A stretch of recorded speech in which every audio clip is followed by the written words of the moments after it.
presented by Haldar 3D Animation.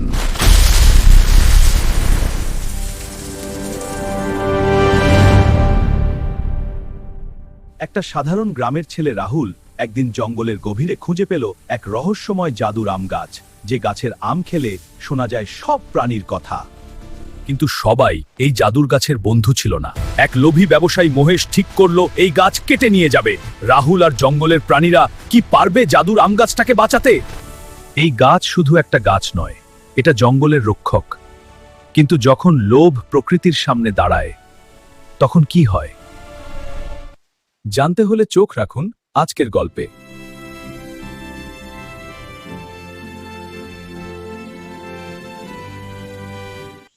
আজকের গল্প জাদুর আম গাছ।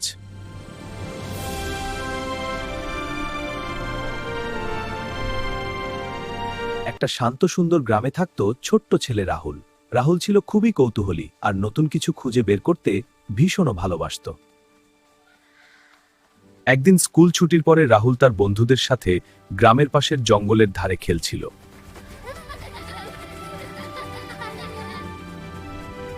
হঠাৎ রাহুল জঙ্গলের ভেতর থেকে একটা অদ্ভুত সোনালী আলো দেখতে পেল।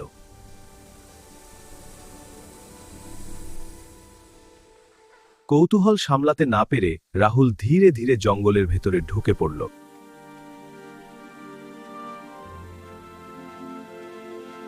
কিছু দূর এগিয়ে রাহুল দেখতে পেল এক বিশাল আম গাছ, যার আমগুলো সোনার মতো ঝলমল করছে।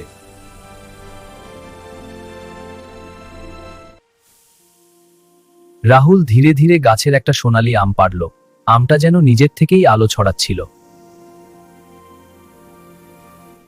কৌতূহল সামলাতে না পেরে রাহুল আমটার একটা কামড় দিল, আর তখনই চারপাশে অদ্ভুত জাদু ছড়িয়ে পড়ল।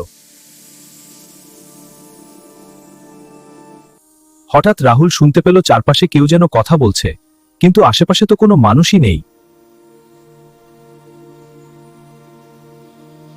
রাহুল অবাক হয়ে দেখল একটা তোতা পাখি তার সাথে কথা বলছে।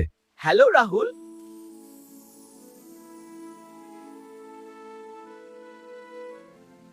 রাহুল বুঝতে পারল সে এখন প্রাণীদের ভাষা বুঝতে পারছে।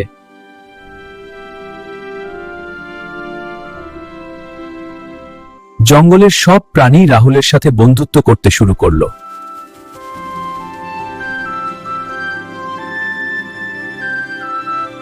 প্রাণীরা বলল, এই আম গাছটা সাধারণ গাছ নয়, এটা পুরো জঙ্গলের জাদুর রক্ষক।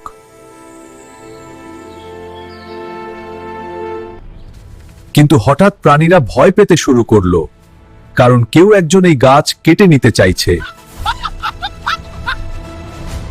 সে ছিল এক লোভী ব্যবসায়ী, মহেশ।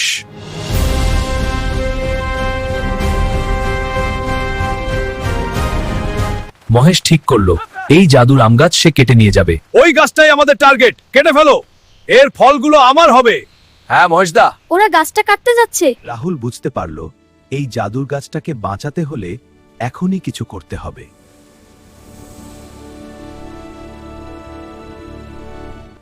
রাহুল দৌড়ে এসে গাছের সামনে দাঁড়ালো। সে কোনোভাবেই এই জাদুর আম গাছ কাটতে দেবে না। রাহুলের সাহস দেখে মহেশ ভীষণ রেগে গেল। সে তার লোকদের গাছ কাটার আদেশ দিল।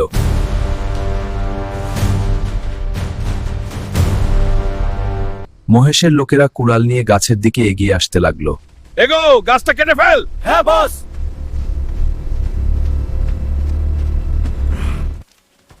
রাহুলের বন্ধু প্রাণীরাও সবকিছু দেখছিল। তারা বুঝলো এখন গাছটাকে বাঁচাতেই হবে। হঠাৎ আকাশ থেকে অনেক পাখি উড়ে এসে মহেশের লোকদের ঘিরে ধরল।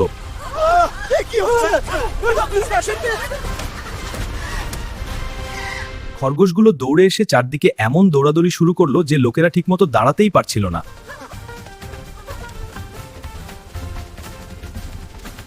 তারপর কয়েকটা হরিণ জোরে দৌড়ে এসে লোকগুলোকে ভয় দেখালো।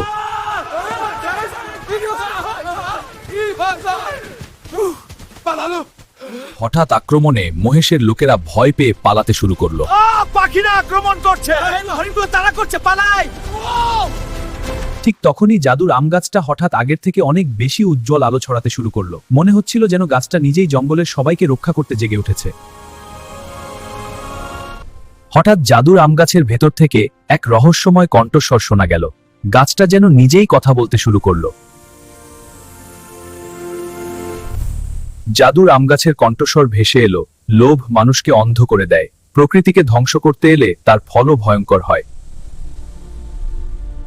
জাদুর আম গাছের শক্তি দেখে মহেশ ভয় পেয়ে গেল। সে বুঝতে পারল এই গাছটা কোনো সাধারণ গাছ নয়। মহেশ অবশেষে বুঝতে পারল সে কত বড় ভুল করতে যাচ্ছিল। লোভের জন্য সে জঙ্গলের এত সুন্দর গাছটাকে ধ্বংস করতে চেয়েছিল। মহেশ লজ্জিত হয়ে রাহুলের কাছে ক্ষমা চাইল। সে প্রতিজ্ঞা করল আর কখনো জঙ্গলের কোনো গাছ কাটবে না। মহেশ চলে যাওয়ার পরে জঙ্গলের সব প্রাণী আনন্দে নাচতে আর খেলতে শুরু করলো, কারণ তাদের প্রিয় জাদুর আম গাছটা এখন নিরাপদ।